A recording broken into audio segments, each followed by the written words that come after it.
Welcome to Penrose Learning, where we make understanding easy. You start by powering down and locking out the sealing machine to protect yourself and the controls. You then perform the first diagnostic checks, verify mains at the service disconnect, and test the primary fuses with a multimeter so you know if power reached the control board. Once done, inspect the die and silicone gasket for visible wear. Replace the gasket if compressed more than 1/4 of original thickness. These steps prevent repeat failures and set up a safe repair workflow. You remove covers and label every connector so reassembly is foolproof. Photos speed verification. Next, check heater cartridges for continuity and resistance drift.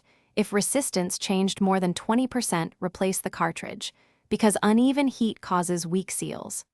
You then clean the sealing bar thoroughly to remove residue that prevents contact and inspect pneumatic cylinders. Adjust pressure to the machine spec, typically 2 to 4 kilograms per square centimeter, to ensure you reassemble and reconnect everything using your labels, then tighten fasteners to prevent vibration shifts. Next, run 3 full test cycles at the target temperature and seal time, inspecting each sample for bead uniformity and strength. This validates the repair under load. If seals remain inconsistent, suspect thermocouple positioning or PID control tuning.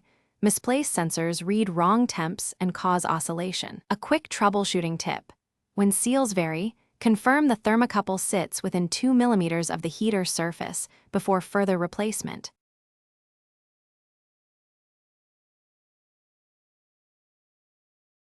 Thanks for watching. If this was helpful, leave a like and consider subscribing. See you next time.